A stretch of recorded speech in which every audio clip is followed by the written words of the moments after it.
ஆரூரமந்தரசே போற்றி, சீரார் திருவையாரா போற்றி. ஐந்து கரத்தனை யானை முகத்தனை இந்த இளம்பிறை போலும் எயிற்றனை நந்தி மகந்தனை ஞானக் கொழுந்தினை புந்தியில் வைத்தடி போற்றுகின்றேனே. அஞ்சு முகம் தோன்றில் ஆறு முகம் தோன்றும் வெஞ்சமரில் அஞ்சேல் என வேல் தோன்றும் நெஞ்சில் ஒரு கால் நினைக்கின் இருகாலும் தோன்றும் முருகா என்றோதுவார் முன். ஆத்தாளை எங்கள் அபிராம வல்லியை அண்டமெலாம் பூத்தாளை மாதுளம் பூ நிறத்தாளை புவியடங்க காத்தாளை அங்கையில் பாசாங்குசமும் கரும்பும் வில்லும் சேர்த்தாளை முக்கண்ணியை தொழுவார்க்கு ஒரு தீங்கும் இல்லையே. புழியர்கோன் வெப்பொழித்த புகழியர்கோன் கழல் போற்றி, ஆழிமிசைக்கல் மிதப்பிலணைந்த பிரானடி போற்றி, வாழி திருநாவலூர் வன்தொண்டர் பதம் போற்றி, ஊழிமலி திருவாத ஊரார் திருத்தாழ் போற்றி, தெய்வ சேக்குழாரடி போற்றி போற்றி. பொன்னும் மெய்ப்பொருளும் தருவானை போகமும் திருவும் புணர்ப்பானை பின்னையன் புழையை பொறுப்பானை பிழையெல்லாம் தவிர பணிப்பானை இன்ன தன்மையன் தறிவனா எம்மானை எளிவந்த பிரானை அன்னம் வைகும் வயர் பழனத்தனி ஆரூரனை மறக்கலுமாமே. ஒருவனாய் உலகேத்த நின்றனாலோ ஓருருவே மூவுருவம் ஆனனாலோ கருவனாய் காலனை முன் காய்ந்தனாலோ காமனையும் கண்ணழலால் விழித்தனாலோ மறுவனாய் மண்ணும் விண்ணும் தெரிந்தனாலோ மான்மரிக்கை ஏந்தியோர் மாதோர் பாகன் திருவினால் சேர்வதற்கு முன்னோ பின்னோ திருவாரூர் கோயிலார் கொண்டனாலே. ஆரூரமந்தரசே போற்றி, சீரார் திருவையாரா போற்றி.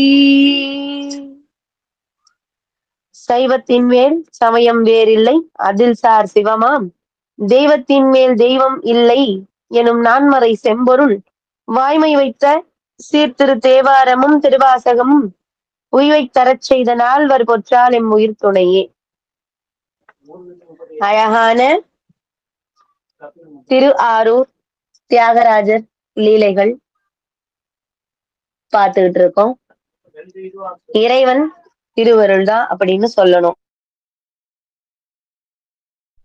இறைவன் திருவருள் அப்படின்னு தான் சொல்லணும். நாம ஒரு குழந்தை அதாவது ஒரு குழந்தையா நாம பிறந்துட்டு நம்ம வளர்ந்து எப்படி நம்ம தாய் தந்தையருடைய அந்த 60ஆம் கல்யாணம் பாக்குறது அப்படின்றது ஒரு பெரிய குடுப்பனையோ, நம் தாய்க்கும் தந்தைக்கும் ஒரு 60ஆம் கல்யாணம் பண்ணி பார்ப்போமா நம்ம ஆசைப்படி, அது எவ்வளவு புண்ணியமோ, அது எவ்வளவு நமக்கு பெரிய ஆசீர்வாதமோ, அதை விட பன்மடங்கு ஆசீர்வாதம் நம்மோட திருவாரூர் தியாகராஜ பெருமானுடைய லீலைகளை கேட்கிறதும், நம்முடைய சிவபெருமானுடைய லீலைகளை கேட்கிறதும், புராணங்களை கேட்கிறதும் அதுதான். இப்ப பிறவி எடுத்த இந்த ஜென்மாக்கு அவர் என் தாய் தந்தை, இப்பிறவியில் இருக்கிறவங்க என்னோட தாய் தந்தை அப்படின்னும் போது அவங்களோட ஒரு நல்லது நடக்குது அப்படின்னா அதை நான் பாக்குறேன் கேட்கிறேன், அது ஒரு சந்தோஷம் ஒரு புண்ணியம் கிடைக்குது அப்படின்னா அப்ப நாம எடுத்த பிறவி அத்தனைக்கும் நமக்கு தாயாகவும் தந்தையாகவும் இருக்கிறவர் யாரு? திருவாரூர் தியாகராஜ பெருமான். திருவாரூர் தியாகராஜ பெருமான். அப்ப நம்ம ஈஸ்வரன், நம்ம சுவாமி, நம்ம எம்பெருமான் பெருமான் அவருடைய இந்த லீலைகளை கேட்க கேட்க கேட்க நமக்கு எவ்வளவு புண்ணியம். அவன் அருளாலே அவன் தாள் வணங்கி, அவன் அருள் இல்லைன்னா நம்ம அதெல்லாம் கேட்க முடியாது. அப்ப நாம நம்ம குருவருள் ஆன்மீக மையம் மூலமா எவ்வளவு பெரிய புண்ணியம் பண்ணிருக்கோம் அடியேன்னு சொல்லவும் இறைவன் அதற்கும் ஒரு திருவருள் பண்ணிருக்கார். அதே மாதிரி அதை கேட்கறதுதான் இன்னும் பாக்கியம்னு நான் பலமுறை சொல்றேன். அந்த கேட்கிற பாக்கியத்தை இறைவன் அடி உங்களுக்கு கொடுத்திருக்கார். அது இன்னும் மகிழ்ச்சி, எனக்கு இன்னும் மகிழ்ச்சி. இன்னைக்கு நாம பார்க்க இருக்கிற லீலை 27வது லீலையாக யாகசாலையில் நுழைந்த நாயை மேன்மைப்படுத்திய லீலை. 28வது லீலையாக அசுரன் கண்ணை பிடுங்கி உலகத்தை காத்த லீலை அப்படின்னு 2 லீலைகளை பார்க்க போறோம். இறைவனுடைய பெருங்கருணை அப்படின்னு தான் சொல்லணும். தியாகேச பெருமான் சனியினுடைய கர்வத்தை அழித்த லீலை அப்படின்னு 26வது லீலையாக சென்ற லீலை நாம பார்த்தோம் சென்ற வாரம். அது போல இப்ப பார்க்க போறது அந்த சனியினுடைய கர்வத்தை அழித்து ஜனங்கள் எல்லாம் வியப்படைந்து ஆரூரா ஆரூரா தியாகேசான்னு அவ்வளவு ஆனந்தமா இறைவனை வணங்கி தினம் நிச்சயமா பூஜை பண்ணி வணங்கிட்டு வந்திருந்தாங்க.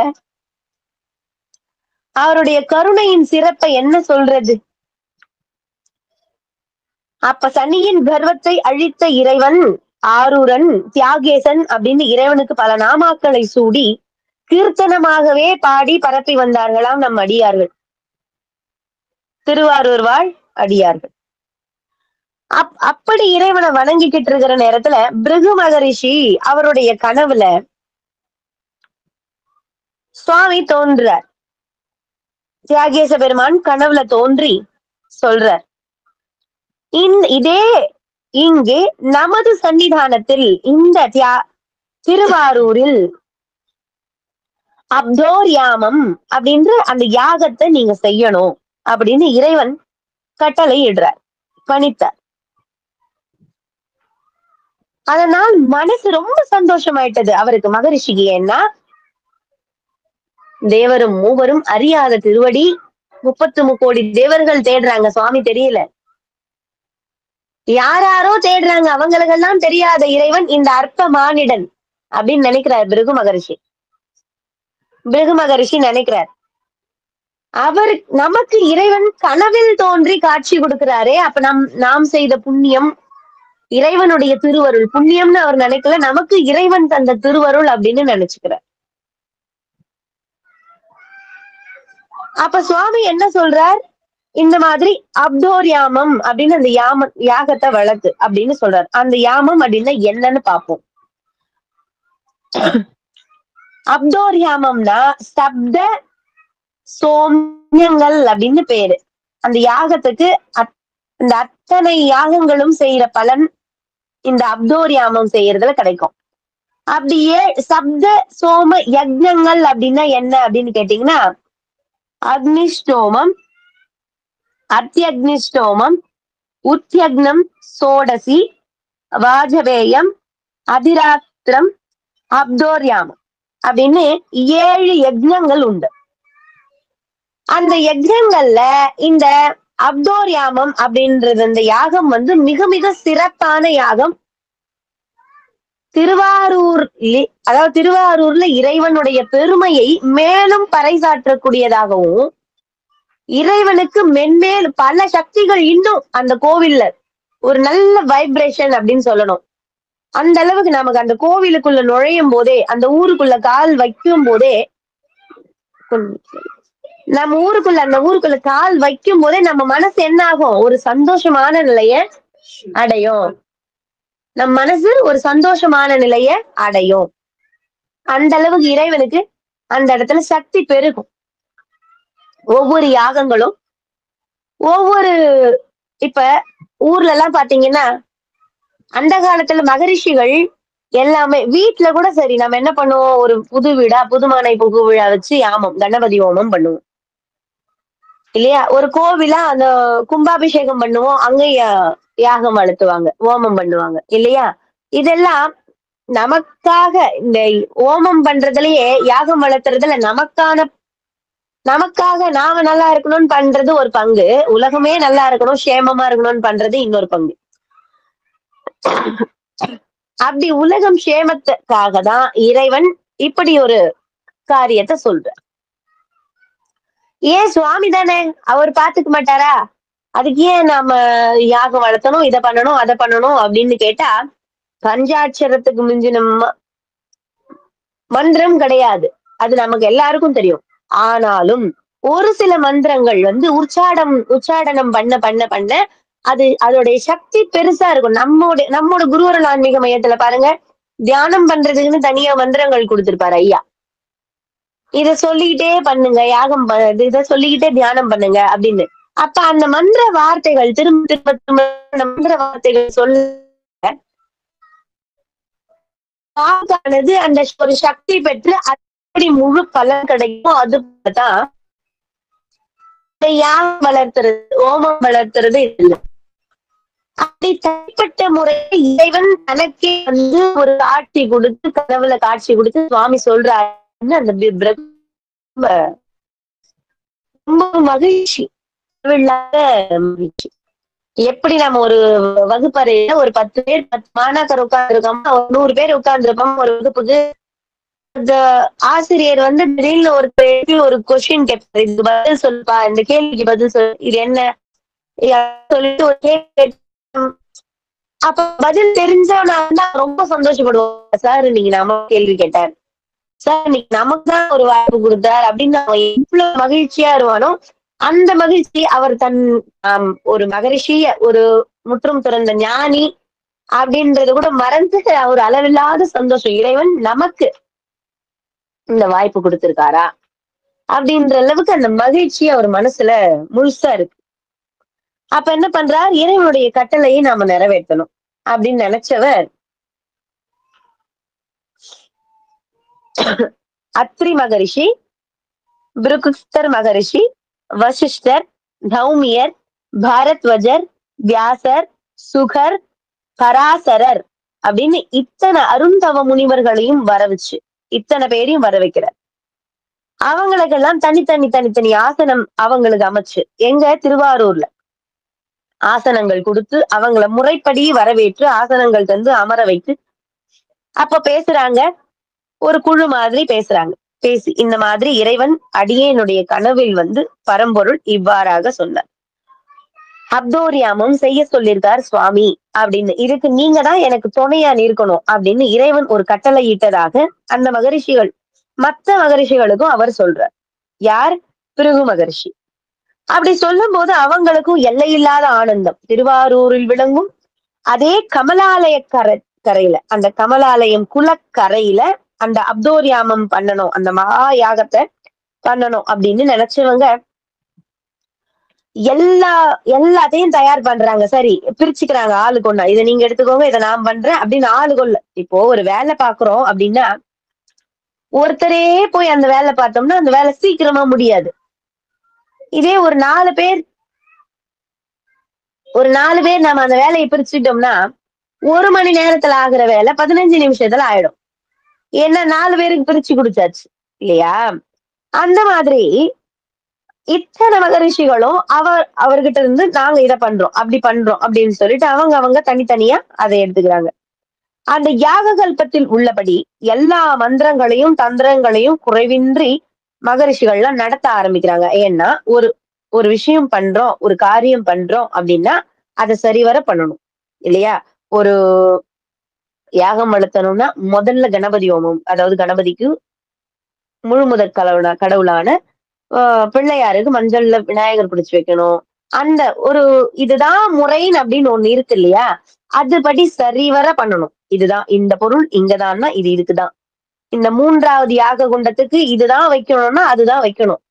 இந்த பொருள் தான் அந்த யாகத்துக்கு தேவைப்படும்னா அந்த பொருள் தான் 3வது யாக குண்டத்துக்கு போடணும். முதல் யாக குண்டத்துக்கு போடுற அதே பொருளை 3வது யாக குண்டத்துக்கு போடக்கூடாது.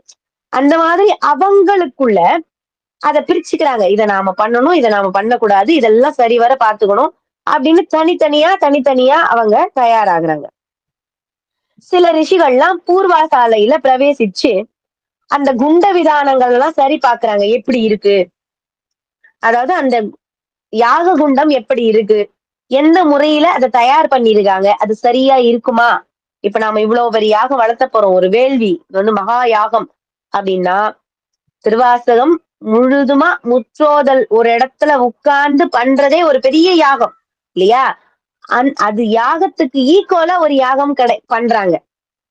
எத்தனை யாகத்தை ஒரு தட்டுல வச்சாலும் திருவாசகம் முற்றோதல் ஒரு தட்டுல வச்சு அது சமமாயிரும். ஏன்னா அது திருவாசகத்துக்கு அந்த அளவுக்கு மதிப்பு உண்டு. ஏன் திருவாசகத்துக்கு மட்டும் அந்த மதிப்பு அப்படின்னா இறைவன் தன் கைப்பட எழுதிய மந்திர நூல் திருவாசகம். ஒவ்வொரு எழுத்தும் மந்திரம், ஒரு வார்த்தையும் மந்திரம், ஒவ்வொரு சொல்லும் மந்திரம் திருவாசகம். அதனால தனியா அந்தணர்களை வரவழைச்சு நாம யாகமோ ஓமமோ சொல்ல வேண்டியது திருவாசகம் படிக்கிறதுல கிடையாது. ஏன்னா அதற்கான பலன் இங்க நமக்கு கிடைக்குது. புரியுதுங்களா? அது மாதிரி இங்க அந்த யாகம் வளர்த்துறாங்க. அப்தோரியாமும் அந்த யாகத்தை வளர்த்த ஆரம்பிக்கிறாங்க. அந்த குண்டங்கள்லாம் சரியா இருக்கா அப்படின்னு பாக்குறாங்க. அப்படி பார்த்துட்டு வந்த நேரத்துல தயாரா இருக்கு. உட்கார்ந்தா யாகத்தை வளர்த்த ஆரம்பிக்கணும். உட்கார்றாங்க. உட்காரும் போது வைதாக்னி தேவனை வளர்த்தி. வைதாக்னி அப்படின்னா இறைவன். யார்? அக்னி தேவன். அக்னியை வளர்க்க ஆரம்பிக்கிறாங்க. அந்த அக்னி பெருமான் எப்படி எழுந்தருளி அந்த இடத்துல வந்து உட்கார்றார், அந்த யாகத்துல வந்து அக்னி பெருமான் எப்படி உட்கார்றார் அப்படின்னு பாத்தீங்கன்னா, அக்னி பகவான் வந்து இறங்குறார். அவங்க அந்த யாகத்தை வளர்த்த ஆரம்பிக்கும் போது அதுல நெய் விடுறாங்க. அப்படி விடும் போதே அப்படி ஒரு சந்தோஷமா வந்து ஜுவாலாமுகி போல அப்படி அந்த ஜுவாலைகளை விட்டு அந்த தன்னுடைய கீற்றுக்களை, வெப்ப கீற்றுக்களை பரவுகிறார். அப்படி பரவும் போது என்ன சொல்றாராம், அவர் எப்படி அங்க தெரிஞ்சாராம், 4 சிரங்கள். அக்னி பகவானுக்கு எப்படி இருப்பார் அவர்? 4 சிரங்கள், அதாவது 4 தலைகள், 3 கால்கள், 7 கைகள் அவருக்கு, அக்னி பகவானுக்கு. அவருக்கு முதல்ல முறைப்படி அக்னி பகவானை வர வைக்கணும் அப்படின்னு அவருக்கு மந்திர உச்சாடனம் எல்லாம் சொல்லி சொல்லி அவரை அந்த குண்டத்துல, அதாவது அக்னி குண்டத்துல ஆகுதி பண்ணி அவரை எழுப்ப செய்து எல்லா ஜீவராசிகளும் நலம் பெறணும், வளம் பெறணும் அப்படின்னு 3வது சுடரையும் ஏத்தி வைக்கிறாங்க. அப்படி ஏத்தி வைக்கும் போது அக்னி தேவனே அந்த குண்டத்தில் வந்து இறங்கி எல்லா மகரிஷிகளும் வேண்டுகிறாங்க, இறைவா அக்னி தேவனே, அக்னி பகவானே, இந்த யாகத்தில் எழுந்தருளி உலக நன்மைக்காக இறைவனிடத்தில் நாங்கள் உன்னிடம் சமர்ப்பிக்கின்ற ஆகுதி செய்கின்ற அத்தனை பொருட்களையும் இறைவனிடத்தில் சமர்ப்பிப்பாயாக அப்படின்னு ஒரு வணக்கம் முதல்ல அக்னி தேவனுக்கு. அவருக்கு அந்த வணக்கத்தை சொல்லிட்டு எல்லாம் அவங்க இடத்துல அப்படி இப்படி தனித்தனியா உட்கார்றாங்க. மரிசி அப்படின்ற மகரிஷி என்ன பண்றார், பிரம்மதேவனை ஆவாகனம் செய்யறார். அதாவது நான் சொன்னேன்ல, ஒரு குண்டத்துக்கும் ஒவ்வொரு மகரிஷி உட்கார்றாங்க. ஒவ்வொரு மகரிஷியும் ஒவ்வொரு தேவர்களை ஆவாகனம் செய்யறாங்க. ஒரு ஒரு குண்டத்துல பிரம்மர் வரார், பிரம்மர் ஆவாகனம் செய்யறாங்க. இன்னொரு குண்டத்துல மகாவிஷ்ணுவ ஆவாகனம் செய்யறாங்க. இன்னொரு குண்டத்துல ருத்ரனை ஆவாகனம் செய்யறாங்க. இன்னொரு குண்டத்துல தியாகேச பெருமானை ஆவாகனம் செய்யறாங்க. அது மாதிரி ஒவ்வொரு குண்டத்திலும் ஒவ்வொரு மகரிஷிகள் உட்கார்றாங்க. மற்றும் சிலர்லாம் என்ன பண்றாங்க, தென்பாகத்திலும் வடபாகத்திலும் மகாவிஷ்ணு சொன்னா அதே மாதிரி. அப்புறம் ருத்ரனையும் ஆவாகனம் செய்யணும். தென்பாகத்திலையும் வடபாகத்துல ருத்ரனையும் அப்படி ஆவாகனம் செய்யணும் அப்படின்னும், சதிசி அப்படின்ற புலஸ்தியர், புலஸ்தியர் ரிஷிகள் இவங்க எல்லாம் அப்படியே பக்கத்துல உட்கார்றாங்க. ஒரு குண்டத்துக்கு 4 பேர் வீதமாக அமர்ந்து அப்படி ஆவாகனம் எல்லா கடவுள்களையும் எல்லா தேவர்களையும் அந்த அக்னிக்குள்ள ஆவாகனம் செய்து எல்லா மந்திர உச்சாடனங்களையும் அப்படி சந்தோஷமா சொல்ல ஆரம்பிக்கிறாங்க. அப்படி ஆரம்பிச்சுக்கிட்டே இருக்காங்க. யாகசாலையுடைய வடக்கு பக்கத்துல வேதங்களை எல்லாம் படனம் செய்யறாங்க. அதாவது ஒருத்தர் இப்ப யாகத்துக்கு நேரா உட்கார்ந்துகிட்டு அவங்க அந்த யாகத்துல என்னென்ன பொருள் போடணுமோ அவங்க போடுறதும், இன்னொருத்தர் வடக்கு பக்கம் உட்கார்ந்து எந்த மந்திரங்களை எந்த திசை நோக்கி சொல்லணுமோ அதுபடி அந்த மந்திரங்களை உச்சாடனம் பண்ணிக்கிட்டே இருக்காங்க. இப்ப நம்ம மனசுக்குள்ள நினைச்சுக்கோங்க, இப்ப நாம திருவாரூர்ல இருக்கோம். கமலாலய குலத்து பக்கத்துல நாமளும் இருக்கிறோம். அந்த அப்தோரியாமம் செய்யற அந்த யாக குண்டத்து பக்கத்துலதான் நாம நின்னுகிட்டு இருக்கோம். சுவாமி, மகாவிஷ்ணு, தியாகேச பெருமான், பிரம்மன், இப்ப ருத்ரன் முதலியான அத்தனை தேவர்களையும் ஒவ்வொரு யாக அக்னி குண்டத்துல இருந்து எழுந்தருள செய்ய போறாங்க. நாம பக்கத்திலேயேதான் நின்னுகிட்டு இருக்கோம். ரிஷிமார்களையும் பாக்குறோம். 4 புறங்களின் மக்கள் கூட்டம் அதிகமா இருக்கு, நெரிசலா இருக்கு. உள்ள வந்துருவாங்களா அப்படின்னு பாக்குற மாதிரி இருக்கு. அதனால ராஜாக்கள்லாம் காவல் காக்குறாங்க.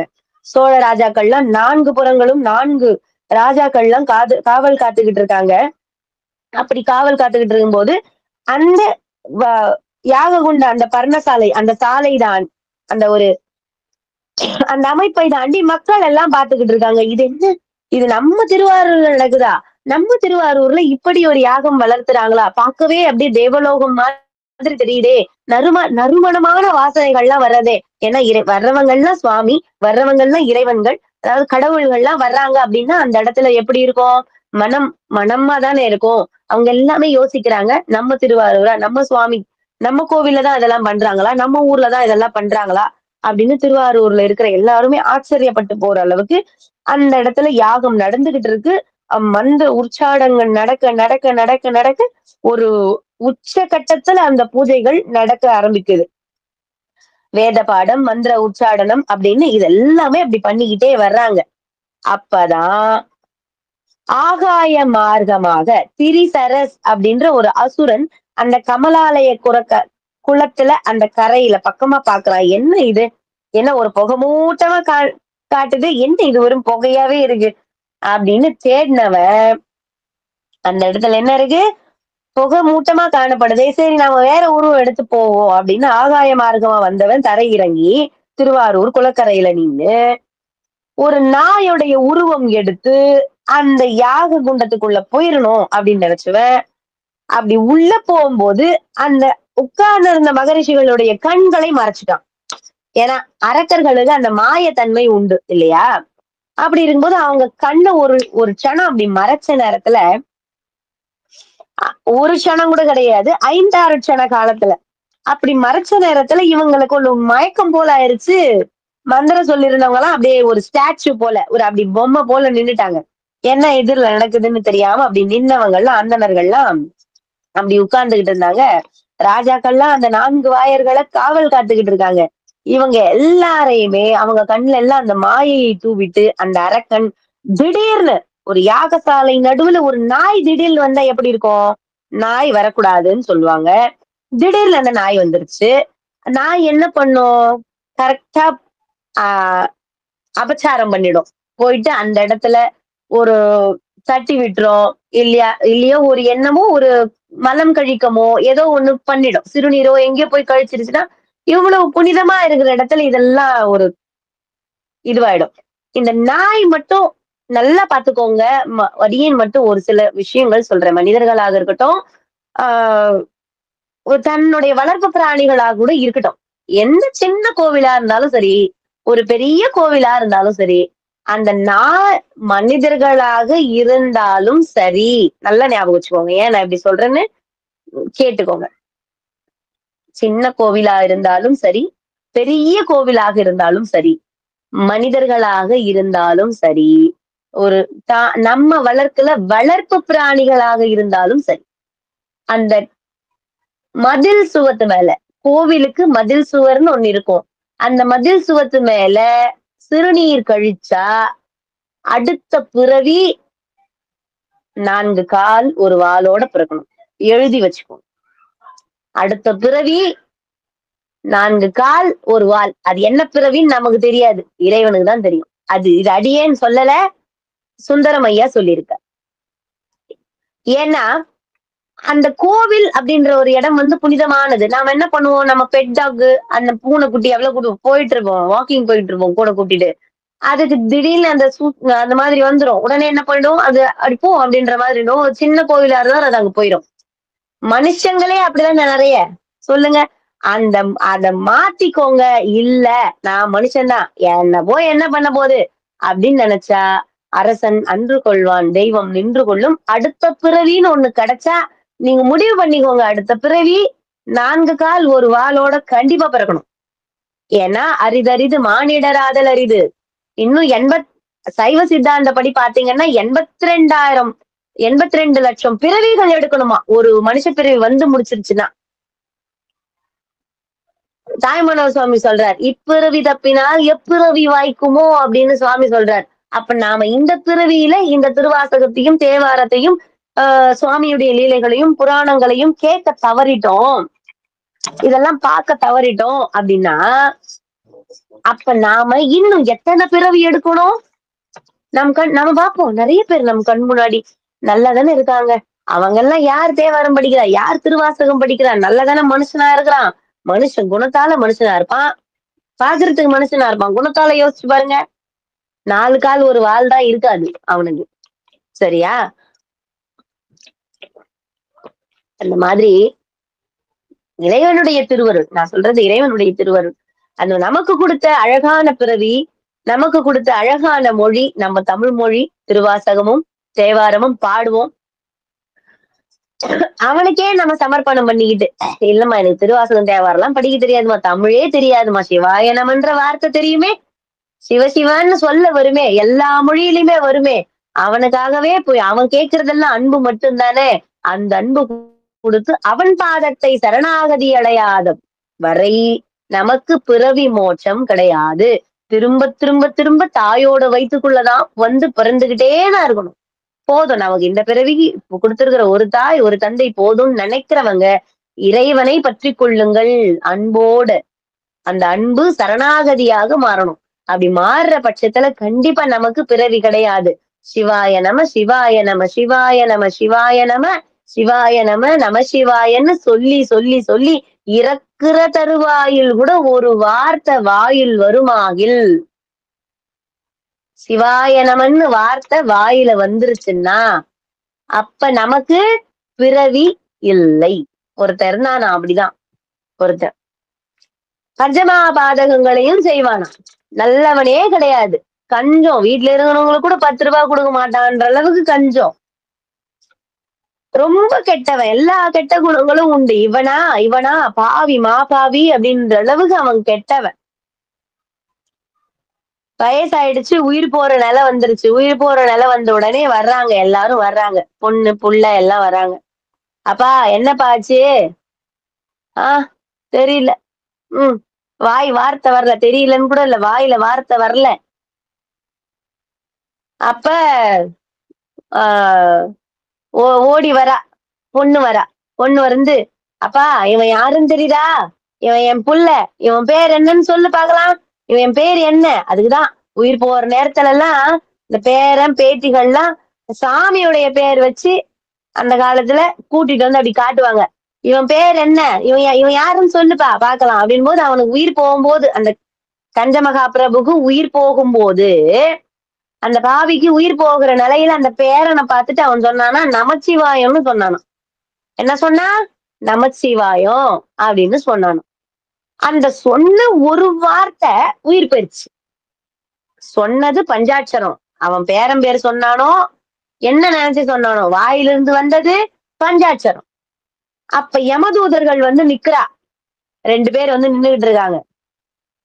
அந்த உயிரை அவன் எடுத்துக்கிட்டு போகணும். அதுதானே முறை.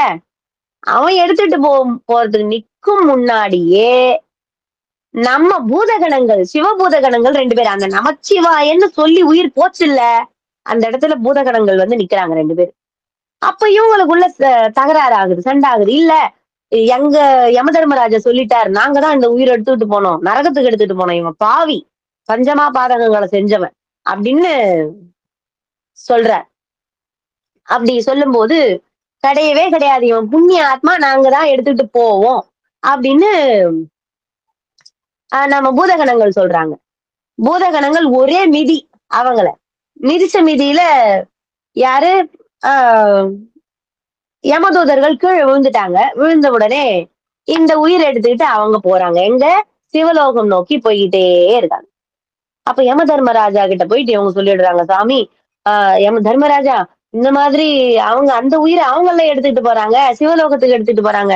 அவன் பாவி, அந்த கணக்கு எப்படின்னே எங்களுக்கு புரியல அப்படின்னு சொல்லும் போது சித்திரகுப்தனை கூப்பிட்டு, அவன் கணக்கு என்னதான்னு பாரு, அவன் கெட்டவன் தானே, தீச்செயல்கள் செய்தவன் தானே, அவனை எப்படி இப்படி மாத்திட்டாங்க, என்ன ஆச்சுன்னு பாரு அப்படின்னு சொல்லும் போது அவன் தலையெழுத்து கணக்கை எடுத்து பார்த்தா அதுல இருக்கான், அவன் எவ்வளவு பாவம் பண்ணாலும் முற்பிறவியில் அவன் செய்த பலனுக்காக, முற்பிறவியில் அவன் செய்த பலனிற்காக ஒரு வார்த்தை நமச்சிவாயம்னு சொல்லி அவன் உயிர் போனோம்னு அவன் விதியில் எழுதி வச்சிருக்கான். நமச்சிவாயம்னு சொல்லி உயிர் போனோம்னு எழுதி வச்சிருக்கான். அந்த சொன்ன பஞ்சாட்சரத்துல ஒரே ஒரு முறைதான் சொன்னான். சொன்ன அந்த பஞ்சாட்சரத்துல அவனுக்கு கிடைச்சது சிவ பதவி, இறைவனுடைய திருவடி நிழல். அப்ப அனுட்சணமும் நாம சொல்லணும். அனுட்சணமும் சிவசிவா சிவசிவா சிவசிவான்னு சொல்ல சொல்ல சொல்ல நமக்கு என்ன கிடைக்கும் யோசிங்க.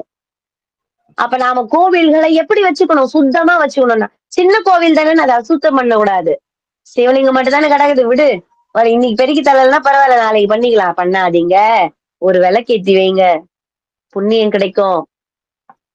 ஒரு விளக்கு ஏத்தி வைங்க, புண்ணியம் கிடைக்கும். ஒரு எலிதான் விளக்கு திரிய தள்ளி விட்டது, வால் பட்டு திரி வந்துருச்சு.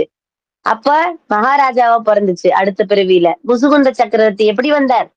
திருவாரூர் தியாகராஜ பெருமான இந்திரன் கிட்ட இருந்து போராடி கொண்டு வந்து வச்சார். அவர் எப்படி வந்தார்? ஏதோ மரத்துல உட்கார்ந்து வில்வ இலையை பறிச்சு போட்டார். குரங்கா இருந்த ஜென்மத்துல. அடுத்த பிறவில இல்லப்பா உன்னுடைய அருமை தெரிஞ்சு எனக்கு இந்த குரங்கு முகமே வேணும்னு கேட்டார். முசுகுந்தம்னா குரங்கு முகம்னு அர்த்தம். அந்த குரங்கு முகத்தோட கொடுத்தார். அவர் வந்த புண்ணியம் நமக்கு தியாகராஜ பெருமான் கிடைச்சார். அவர் கிடைச்ச புண்ணியம் இன்னைக்கு நம்ம அந்த அவருடைய லீலைகளை கேட்டுக்கிட்டு இருக்கோம். இப்படி புண்ணியம் பண்ணணும். எலியா பிறந்தாலும், எலியா இருந்தாலும், ஒரு அறிவே இல்லாத ஜீவராசியாக இருந்தாலும், புல்லாக இருந்தாலும் இறைவனுக்கு அருகும் புல்லா போய் பிறக்கணும்னு வேண்டிக்கணும். ஒரு பூவா இருந்தா உன் வாசப்படியை அலங்காரம் பண்றதுக்காவது ஒரு தகுதியை கொடுப்பா அப்படின்னு சுவாமி கிட்ட வேண்டிக்கணும். எடுத்த பிறவி இறைவனுக்கு பயன்படட்டும். கோவிலுக்கு போற எல்லா பொருளும் ஒரு ஒரு தண்ணி, சாதாரண தண்ணி கோவிலுக்குள்ள கொண்டு போவாங்க. அது தீர்த்தமா வெளியே வரும். ஒரு பச்சரிசி போட்டு ஒரு சோறு பொங்கி கோவிலுக்கு கொண்டு போவாங்க. அது பிரசாதமா வெளியே வருது. பழம் பிரசாதமா வெளியே வருது. ஆனா கோவிலுக்கு போயிட்டு வெளியே அப்படியே முழுசா போய் அப்படியே வெளியே வர ஒரே ஒரு ஜீவன் மனித ஜீவன் மட்டும்தான். மனுஷன் மட்டும்தான். அப்படியே வரோம். எத்தனை பேர் நம்ம கோவிலுக்கு போயிருக்கோம். இன்னைக்கு இந்த பாவங்களை விட்டுட்டோம். இதுக்கப்புறம் நம்ம அதை பண்ணக்கூடாதுன்னு எத்தனை பேர் நம்மள திருந்தி வரோம்? இல்ல. கோவில் எதுக்கு? அத்தனை கோவில் எதுக்காக கட்டி வச்சாங்க அங்கங்க ஆலயம்? மனது இறைவனோடு லயிக்கணும். ஏன்னா வீட்டுல இருந்தா அந்த மனசு வந்து கெட்டு போயிரும். இது அது இவங்களுக்கு அந்த காசு கொடுக்கணும், இவங்கிட்ட காசு வாங்கணும், இன்னைக்கு இவங்கிட்ட இது பண்ணணும், சாப்பாடு இப்படி செய்யணும், அப்படி செய்யணும், நாளைக்கு பசங்க டியூஷன் போகணும், ஃபீஸ் கட்டணும். அதே மனசு போட்டு குழப்புதே. வாழறதுக்கு ஒரு முறையாவது அந்த கோவில் பக்கம் போ. அங்க உட்கார்ந்து ஒரு தேவாரமோ திருவாசகமோ இல்லையா 2 நிமிஷம் அமைதி மௌனம் உட்கார்ந்து சாமியை பார்த்துட்டு கும்பிட்டுட்டு வா. அந்த நேரத்துல மனசுல இதெல்லாம் ஓடாது இல்லையா?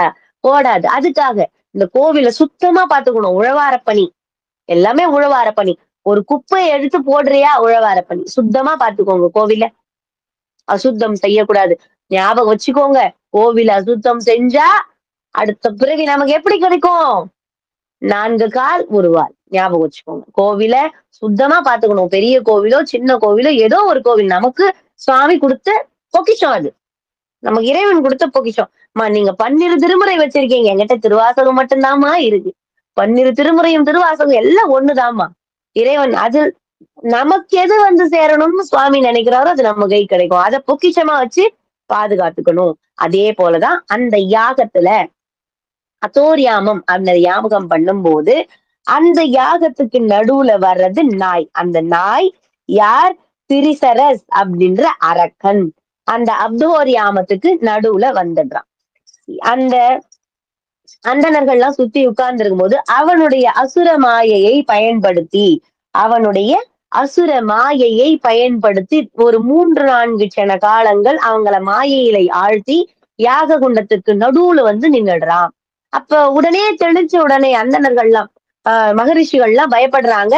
ஆரூரா ஆரூரா ஆரூரா தியாகேசா அப்படின்னு கத்துறாங்க. இந்த யாகத்துக்கு எப்படி இந்த நாய் வந்துச்சு?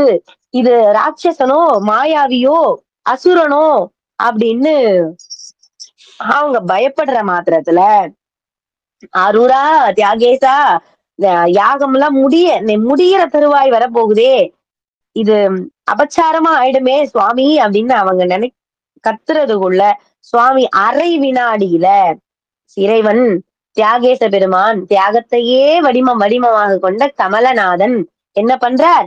அரை வினாடியில அந்த நாயை ஒரு மான் குட்டியாக மாத்திடுறார். மான் யாகத்திற்கு உகந்தது. மான் வந்து பக்கத்துல வச்சு கூட யாகம் பண்ணுவாங்க. அவ்வளவு சிறந்தது மான். ஏன்னா நிறைய பாருங்க இந்த இறைவனுடைய கையில் இருக்கிறது என்ன? மான் குட்டி தான். அந்த மான் குட்டி சுவாமி அப்படி வச்சுக்கிட்டு இருப்பாரு. அந்த அந்த அந்த அழக பாருங்களேன். இறைவனுடைய திருச்சிலை இருக்கும். அமர்ந்த கோலத்தில் இருக்கிற சுவாமியே பாருங்க. அவரு இடக்கையில மான் வச்சிருப்பாரு. அந்த மான் அவ்வளவு அழகா இருக்கும். ஆனா அந்த மான் வந்து அம்பாள் பக்கம் திரும்பி இருக்காது. சுவாமி பக்கமா திரும்பி இருக்கும். நல்லா பாருங்க. இன்னொரு முறை போனீங்கன்னா எங்க சுவாமியுடைய திருச்சிலை இருந்தாலும் அந்த உற்சவமூர்த்தியில தான் இருக்கும். நல்லா பாருங்க. அம்பாளை நோக்கி மான் இருக்காது. திரும்பி சுவாமியதான் பார்த்திருக்கும். ஏன் அப்படின்னு கேட்டா அந்த மானுடைய விழியை விட பக்கத்துல இருக்கிற அம்பாளுடைய திருவிழி அவ்வளவு அழகா இருக்கான். அத பாக்குறதுக்கு மானுக்கே கண்ணு கூசுதான். பாக்குறதுக்கு வெட்கப்பட்டு சுவாமி பக்கம் திரும்பிருச்சான் அந்த மான். நீங்க பாருங்க, இறைவனுடைய கரங்கள்ல இருக்கும். இடது கையில சுவாமி மான் வச்சிருப்பார், வலக்கையில மழு வச்சிருப்பார். உட்கார்ந்த திருமேனி நடராஜர் முகூர்த்தத்துல இருக்காது. உட்கார்ந்த திருமேனியில பாருங்க, பிரதோஷ நாயகராக இருக்கட்டும், நம்ம அண்ணாமலையார் கையிலயும் இருப்பார். நம்ம நீங்க பாருங்களேன், கண்டிப்பா அந்த மானுடைய காட்சியை மட்டும் பாருங்க. ரொம்ப அழகா இருக்கும். அதே போலதான் அந்த நாய இறைவன் அரை வினாடிக்குள் ஒரு மான் குட்டியாக மாத்தினான். அரை வினாடியில ஒரு மான் குட்டியாக மாத்திட்டு ஒரு அசரீரி வாக்காக சொல்கிறார். மகரிஷிகளே, முன்பு துவாபர யுகத்தில் இந்த பிருகு மகரிஷியின் புத்திரன்தான் கதிபானு என்பவன் இளமையில், அதாவது சுவாமி இந்த மான் யார் அப்படின்றத விஷயத்த சொல்றார். பிருகு மகரிஷியுடைய மகன்கள்ல ஒருத்தனா. அந்த யாகம் பண்றாருல பிருகு மகரிஷி, அவருடைய கனவுல தானே இறைவன் வந்து இந்த அப்தோர் யாமம் பண்ண சொன்னார். அப்ப அந்த யாகம் பண்ண ஏன் இறைவன் சொன்னார் அப்படின்ற காரணங்கள் பாருங்க எவ்வளவு தெள்ள தெளிவா சுவாமியே வந்து நமக்கு சொல்றார். அந்த முன்பொரு காலத்துல அந்த மகரிஷியுடைய மகன்கள்ல ஒருத்தர் தான் இவன், இந்த மான்குட்டி, அந்த கதிபானு என்பவன். அவன் இளமையில அறியாத்தனமா என்ன பண்றான், காட்டுல போய் சிறுவர்களா விளையாடிக்கிட்டு இருக்கும் போது அவனுக்கு எதிர்ல தோன்ற அசுரர்களுடைய உபதேசம், அதாவது நல்லவன் கூட சேர்ந்தா நல்ல புத்தி வரும் இல்லையா? நம்ம கழுத கூட சேர்ந்தா கழுத புத்தி தான் வரும். அப்ப எது கூட சேர்றோமோ அந்த புத்தி நமக்கு வந்துரும். இப்ப அதையும் மீறி நாம மூளை கொஞ்சம் ட்ரை பண்ணி நம்ம மூளை கொஞ்சம் செயல்பட்டு இல்ல அவங்க பண்றது தப்பு, நம்ம அதுல இருந்து வெளியே வரணும்னு நினைச்சா பிராப்தம் இருந்தா வந்துடலாம். இல்ல அப்படின்னா அது என்ன பண்ணுதோ அதுதான் நீ பண்ணும். உன் நன்மை என்ன பண்றானோ அதைதான் நீ பண்ணும். இப்ப இருக்கிற பேரண்ட்ஸ் அப்பா அம்மாக்களுக்கு அதுதான் ரொம்ப கஷ்டமா இருக்கிற ஒரு விஷயமே அதுதான். ஐயோ இவன் கூட போய் சேர்றானே, இவன் போய் அவன் தான் உனக்கு ஃப்ரெண்டா கிடைச்சானாடா, வேற யாருமே உனக்கு கிடைக்கலையாடா, ஒரு நல்ல பையன் கூட சேரான்டா, நல்ல புத்தி வரும் அப்படின்னு அப்பா அம்மா தலையால் அடிச்சுப்பாங்க. அந்த மாதிரி இந்த கதிபானு அப்படின்ற அந்த பிருகு மகரிஷியினுடைய மகன் என்ன பண்றான், அந்த விளையாடிக்கிட்டு இருக்கும் போது காட்டுல அசுரர்களோட சேர்ந்து அவங்க கூட சேர்ந்து அவங்க உபதேசத்தை வாங்கி 1000 யானை பலத்தை அடைந்து அவனுடைய குலப்பெருமையை மறந்துட்டான். அவன் தர்மத்தையும் மறந்துட்டான், குலப்பெருமையும் மறந்துட்டான். ஒரு புண்ணிய காலத்துல அவன் பல அசுரர்களோட அசுரரா மாறிட்டானா. அவங்க அப்பாவையே விட்டுட்டு அசுரர்களா மாறி முனிவர்கள் ஞான திருஷ்டியால யார் என்னென்ன பண்ணுவாங்களோ அவங்க எல்லாரையுமே அழிச்சுக்கிட்டே வந்தானோ. அதாவது அசுரன் எப்படி நடந்துக்குவானோ அது போல. ஒரு நாள் சமீக முனிவர் அப்படின்றவர் ஒரு நாள் அந்த கங்கை ஆத்தங்கரையில தியானம் பண்ணிட்டு இருந்தாராம். அப்ப இவன் எதிரில வந்து அவருக்கு தொந்தரவு கொடுக்க நினைச்சிருக்கான். அப்ப நினைக்கும் போது அவருடைய ஞான திருஷ்டியில பார்த்தாராம். இவன் பார்த்தா அரக்கன் குள்ள மாதிரி தெரியல அப்படின்னு ஒரு கண் மூடி அவரு தியானம் பண்ணும்போது, முக்காலத்தை உணர்ந்தவர்கள் இல்லையா, அப்படி கண்மூடி அவர் தவத்துல இருக்கும்போது அப்பதான் அவருக்கு ஞான திருஷ்டியில தெரியுது வருது, நீ யார், நீ யாருடைய பார்வையை பெற்று இப்படி நற்கதை அடைவாய் அப்படின்றதெல்லாம் அவர் அப்படியே சொல்றார். சுவாமி நான் பிரம்ம குலத்தில் பிறந்தவனா, அசுர குலத்துக்கு போயிட்டேனா, இப்படி மாறிட்டேனா அப்படின்னு அவன் அப்படி கஷ்டப்படுறான். இப்படி ஆயிட்டேனா நானு, எனக்கு நற்கதி எப்ப கிடைக்கும் சுவாமி அப்படின்னு கையேந்தி அப்படி கேட்டு நிக்கிறான். உடனே அந்த சமீக முனிவர் என்ன பண்றார், அவன் மேல ஒரு கருணை கொண்டு, பிருகு மகரிஷியின் புத்திரனாகிய உனக்கு இந்த கதிபானுவே நீதான். பிருகு மகரிஷியினுடைய மகன் கதிபானு நீ. ஆனா நீ இப்ப எடுத்திருக்கிற அந்த அசுர குலத்துக்கு வந்துட்ட, அதனால 1000 வருஷ காலம் வர ஒரு திரிசரஸ் அப்படின்ற அசுரனால நீ அசுரனா மாறி இந்த அசுரை மாயையில நீ இருந்தே ஆகணும். இப்ப நான் சொல்றது கூட நீ மறந்துருவ. அசுரர்கள் என்னென்ன சேஷ்டைகள்லாம் பண்ணுவாங்களோ அதெல்லாம் நீயும் பண்ணியே தருவ. இதெல்லாம் பண்ணி முடிச்ச பிறகு பிருகு மகரிஷியே ஒரு வேதி, ஒரு யாகத்தை வளர்த்துவார். அந்த யாகத்துல அவரே முன் நின்னு அந்த யாகம் வளர்த்துவார். அந்த யாகத்துல நீ ஒரு அற்ப ஜந்துவாக போய் நிற்பாய். எப்ப உன் தந்தையை நீ நேருக்கு நேர் எதிரே பார்க்கிறையோ, எப்ப நீ நேருக்கு நேர் பார்க்கின்றாயோ, அப்போதே பரமேஸ்வரனுடைய கருணையினால, தியாகேச பெருமானுடைய கருணையினால உனது ஜென்மம் மாறி வேறு சிறந்த உருவத்தை அடைவாய் அப்படின்னு அவனுக்கு விளக்கமா சொல்லி ஒரு வரத்தையும் கொடுத்துறார். யார் ஏன்னா அவர் அரக்கனா இருந்தா பரவாயில்ல. அவன் பிறவியிலே யாரா பிறந்துட்டான்? மகரிஷியுடைய மகனா பிறந்துட்டான். பிருகு மகரிஷியின் மகன். அப்படி அவன் வளர்ந்தது அப்படி மாறிட்டான். மாயையில அவன் போயிட்டான். அதனால அவன் திருப்பி வரணும் அப்படின்றதுக்காக ஒரு வரத்தையும் கொடுத்தார். அப்ப இப்படி கொடுத்தத சுவாமி அந்த இடத்துல அசிரீரியா வந்து இவ்வளவும் நடந்தது. இப்படித்தான் அவன் அற்ப ஜந்துவா அந்த இடத்துல வந்து நிக்கவும், அவன் தந்தையை அவன் நேருக்கு நேர் பார்க்கவும், என்னுடைய கருணையினால அவன் மானுருவம் பெற்றான் அப்படின்னு சுவாமி சொல்றார். அப்ப மான் வந்து யாகத்துக்குரியதுதான். அந்த மானை பக்கத்துல வச்சுக்கிட்டு யாகம் பண்ணா அது ரொம்ப சேமமா இருக்கும் அப்படின்னு சொன்னதுனால இறைவன் அப்படி சொல்லி அந்த திருக்குறளை நிறுத்தினார். அந்த வாய் அசரீரியா சொல்றாருல அந்த வார்த்தையை நிறுத்தினார். இதை கேட்ட உடனே பிருகு மகரிஷிக்கு ரொம்ப சந்தோஷம். நம்முடைய மகனா நம்ம மகனா அப்படின்னு அப்படி அணைச்சுக்கிட்டார். அந்த மான்குட்டியை அப்படியே பக்கத்திலேயே வச்சுக்கிட்டார். வச்சுக்கிட்டு பக்கத்திலேயே வச்சுக்கிட்டார். அருகிலேயே சிறிது நேரம் நிறுத்தி வச்சிருந்து மந்திரத்தை எல்லாம் உடனே சொல்லி சொல்லி அந்த மந்திரங்கள் முடிஞ்ச நேரத்துல முடியும் போது யாகங்கள் நிறைவேறுகின்ற பட்சத்தில் அந்த யாகத்துக்கு ஆகுதிகள் எல்லாம் கொடுக்குறாங்க. அப்ப கொடுக்கும்போது சில தீர்த்தங்கள் எல்லாம் தெளிக்கப்படுது. அப்படி தெளிக்கும் போது அந்த தீர்த்தங்கள் அந்த மான்குட்டியின் மேல பட்டு பிருகு மகரிஷியினுடைய மகனாக மான்குட்டி உருவம், அதாவது அசுரனாக இருந்து நாய் உருவத்துல வந்தவன் இறைவன் திருவருளால் மான்குட்டியாக மாறினான். உடனே மான்குட்டியின் உருவத்திலிருந்து பிருகு மகரிஷியின் மகனாக மீண்டும் அவர்கிட்டயே போய் சேர்ந்துட்டான். இதுதான் இறைவன் யாகசாலையில் நுழைந்த நாயை மேன்மைப்படுத்திய லீலை அப்படின்ற அந்த லீலை நாம பார்த்துட்டோம். அதாவது ஒரு குரு அப்படின்னா அவருடைய வழிகாட்டுதல் படி நாம நடக்கிறோம் அப்படின்னா நமக்கு நல்லதே நடக்கும் அப்படின்றதுக்காக இது ஒரு உதாரணம்.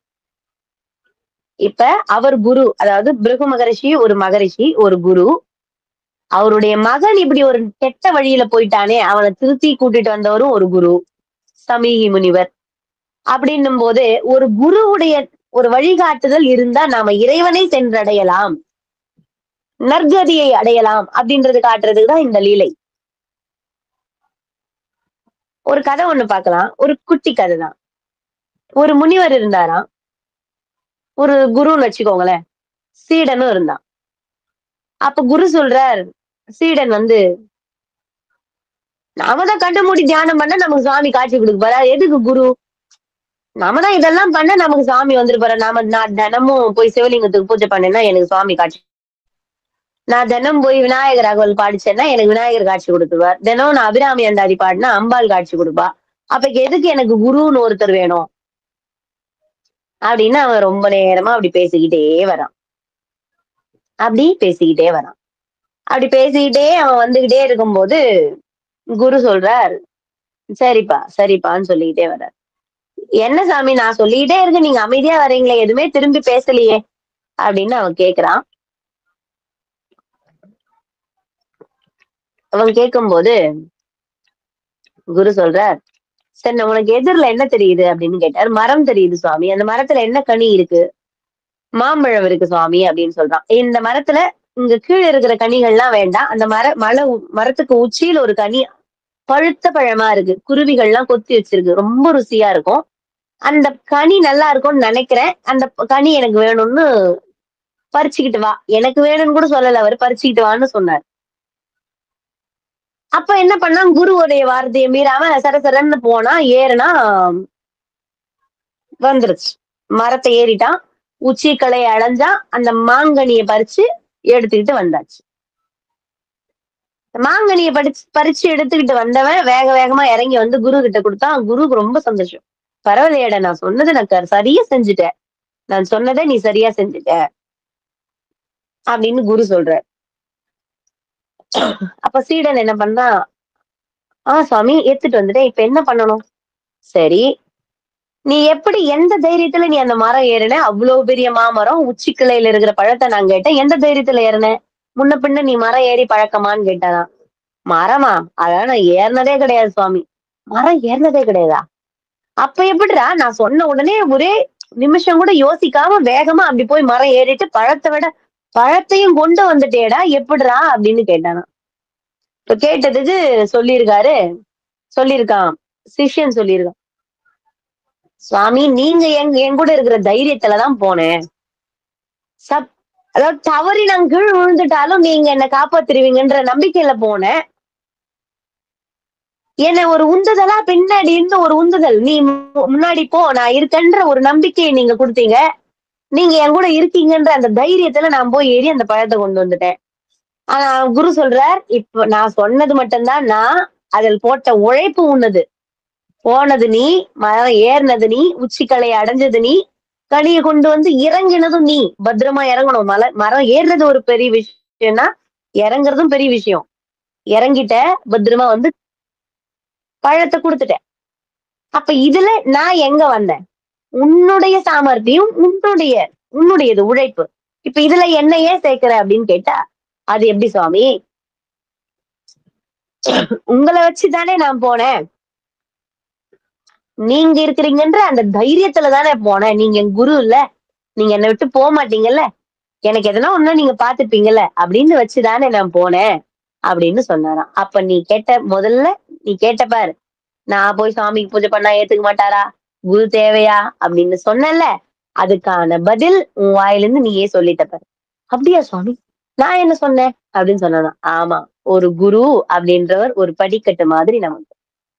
ஒரு குரு அப்படின்னா அவரை நம்ம கெட்டியமா அப்படி புடிச்சுக்கணும். நம்ம போற பாதை வந்து நேரா போறோம்னா ஒரு காட்டுக்கு நேரா போறோம்னா அது வழியும் தெரியாது, ஒண்ணும் தெரியாது. எந்த திசை நோக்கி போறோம்னு நமக்கே தெரியாது காட்டுல. ஆனா ஒரு ஒரு பாதைய பாருங்க, அங்க ஒரு 4, 5 பேர் நடந்திருப்பாங்க. இதுதான் வழி அப்படின்னு அந்த வழிய புடிச்சுக்கிட்டே போயிட்டோம்னா போயிருவோம். அப்ப நம் குரு வந்து அவர் வந்து அனுபவிச்சிருப்பார். நாம இந்த இடத்துல இப்படி போனா இது சரியா இருக்கும். இந்த வழியில இந்த இடத்த பார்க்கலாம். இங்க இத பார்க்கலாம். அப்படின்னு அவர் முதலே போயிட்டு வந்திருப்பார். அப்ப அவருடைய ஆலோசனைப்படி நாம போனோம்னா சரியான பாதையை போய் நம்ம இலக்கை போய் அடையலாம். குரு நாம கூட வந்து உட்கார்ந்து நமக்கு வழி காட்ட போறது இல்ல. வழி சொல்லிடுவார். இதுதான் வழி. இந்த இடத்துல இந்த பிரச்சனை இருக்கும். இத பாத்துக்கோ. உனக்கு பிரச்சனையா திரும்பி வா. நான் உனக்கு மறுபடியும் எப்படி போகணும்னு சொல்லி கொடுக்குறேன். இதுதான் குரு. இதுதான் குரு. அதுதான் அந்த குருவுடைய ஒரு ஆசீர்வாதம் வேணும். சிவபெருமான் கிட்ட போகணும் அப்படின்னா, இறைவன் கிட்ட போகணும்னா ஆசீர்வாதம், குருவுடைய ஆசீர்வாதம் வேணும். இல்லம்மா எனக்கு குரு எல்லாம் கிடையாதும்மா. முருகப்பெருமானையே குருவா ஏத்துக்கோங்க. விநாயக பெருமான குருவா ஏத்துக்கோங்க. அம்பாள குருவா ஏத்துக்கோங்க. மானசீகமா நான் போய் யார போய் ஒரு குருவா தேடி கொண்டு வருவேன். மானசீகமா யாரையும் குருவா நினைச்சாலும் நாம செய்யற நற்காரியத்துக்கு முன்னாடி அவங்களுடைய நாமாவை மனசுல நினைச்சுக்கிட்டு செய்யணும். நந்தியம் பெருமான குருவா எடுத்துக்கோங்க. நாரத பெருமான குருவா எடுத்துக்கோங்க. நம்ம மனசுக்கு யார் நமக்கு குரு அப்படின்னு தோன்றதோ அவங்கள நாம குருவா முன்னிலைப்படுத்தி, இல்லம்மா அவங்க எல்லாம் எனக்கு தோணல. அண்ணாமலையார் தான் எனக்கு குருவா தோணுது. சிதம்பரம் நடராஜர் தான் எனக்கு குருவா தோணுது நினைச்சுக்கோங்க. குருவாவே வருவார். அந்த மாதிரி குருவுடைய உபதேசம் இருந்தா நாம என் நிலைக்கு போனாலும் நன்னிலையை அடையலாம் அப்படின்றதுதான் அந்த லீலையுடைய கருத்து. இப்ப 28வது லீலையாக அசுரன் கண்ணை புடுங்கி உலகத்தை காத்த லீலை அப்படின்ற அந்த லீலைய நாம பார்க்கணும். இந்த 26வது லீலைக்கும் 26வது லீலை என்ன லீலை? யாகசாலையில் நுழைந்த நாயை மேம்படுத்திய லீலை. 27 இப்ப 28வது லீலை அசுரன் கண்ணை பிடுங்கி உலகத்தை காத்த லீலை. இந்த 2 லீலைக்குமே 100 வருஷ காலம் நடுவுல இருந்திருக்கு. 100 வருஷ காலம் நடுவுல இருந்திருக்கு. தியாகேச பெருமானால் 100 வருஷ காலம் வரையில் உலகத்தில் மக்கள் அசுர அரக்கர் பயம் இல்லாமல் ஜனங்கள் எல்லாம் ரொம்ப சந்தோஷமா வாழ்ந்துட்டு வந்தாங்களாம். அப்போ ஒரு முறை மகத நாடு, அதாவது இந்த மகத நாடு அப்படிதெல்லாம் பாத்தீங்கன்னா நமக்கு மகாபாரத காலங்கள்ல, அதுக்கு ராமாயணம் மகாபாரதம் காலத்துக்கு முன்னாடியே நம்ம தியாகராஜ பெருமான் இங்க தோன்றியிருக்கார் இறைவன். ஏன்னா இதெல்லாம் நடக்குது அப்படின்னா அந்த மகத நாடு காலங்கள்லாம் வருதுன்னா இது துவாபர யுகம், மகாபாரத காலங்கள் இல்லையா? அப்ப இதுக்கு முன்னாடியே தான் நம்ம தியாகராஜ பெருமான் திருவாரூர்ல வந்து அமர்ந்திருக்கார். இதெல்லாம் நடக்குது பாருங்களேன். அந்த மகத நாட்டை ஆண்டு வந்த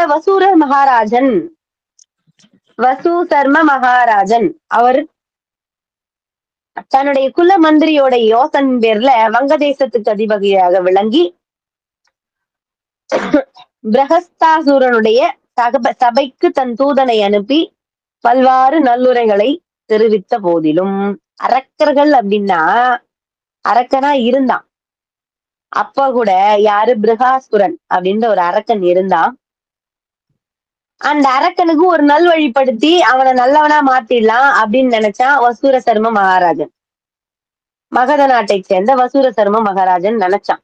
ஆனா அந்த அரக்கன், அவன்தான் அரக்கனாச்சே, அவனுக்கு நல்லது சொன்னா தெரியப்புதா? சொல்லுங்க பாக்கலாம்.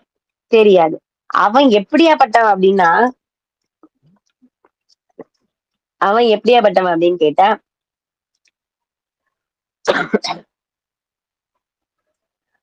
அந்தணர்கள்லாம் யாகங்கள், வேத உச்சாடனங்கள், வேத படனம், யோகம் இதெல்லாம் பண்ணும்போது, கீர்த்தனங்கள்லாம் பண்ணும்போது அத போய் இடையூறு பண்றது.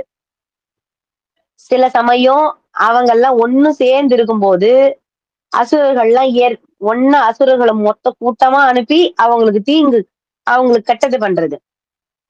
அப்ப இதெல்லாம் பண்ணிக்கிட்டு இருந்த அரக்கன் என்ன பண்றான், இதெல்லாம் பண்றானே, இவனை ஏதாச்சும் நாம பண்ணணும் அப்படின்னுட்டு அந்த வசூர சர்ம மகாராஜா நினைக்கிறான். அவனை அழிக்கிறது நாம எப்படித்தான் அப்படின்னு ஒரு சமயம் அப்படி உட்கார்ந்து யோசிச்சுட்டு இருக்கான். நாம போர் புரிஞ்சா கூட அது அநீதியா போயிருமே, ஏன்னா அரக்கன் ஆயிட்டேன் அவன் அப்படின்னு, இப்படி ஜனங்களுக்கும் கெட்டது பண்ணிக்கிட்டு முனிவர்களுக்கும் கெட்டது பண்றானே அப்படின்னு நினைக்கிறான். அப்ப பிருகதாசுரன் நினைச்சுக்கிட்டே வந்து கேட்டுக்கிட்டு இருக்கான். அதாவது சபையில உட்காந்து கேட்டுக்கிட்டு இருக்கான். அப்போ ஜனங்கள்லாம் சொல்றாங்க, அவனா? ஐயோ, அவன் சூரபத்மனும் கிடையாது, ரம்ய கசிபும் கிடையாது, அதை விட பல்மடங்கு அவனுக்கு சக்தி அப்படின்னு சொல்றாங்க. அப்படின்னு சொன்ன உடனே அவனுக்கு அவ்வளவு சக்தியாச்சே, அவனை யாரு செய்வா? அவனுக்கு அழிக்கவே முடியாது. அவன் அவ்வளவு கெட்டவனாக இருந்தாலும் யாகம் செய்பவர்கள் கருத்தை முற்றிலும் நிறைவேற்றோன் ஒரு நற்குணத்தை மட்டும் கொண்டிருந்தான். அதாவது அது என்னப்பா, அது ஒரு சில யாகங்களை போய் தடுக்கவும் செய்யறான், ஒரு சில யாகங்கள் செய்யறவங்களை உங்களுக்கு என்ன வேணும்,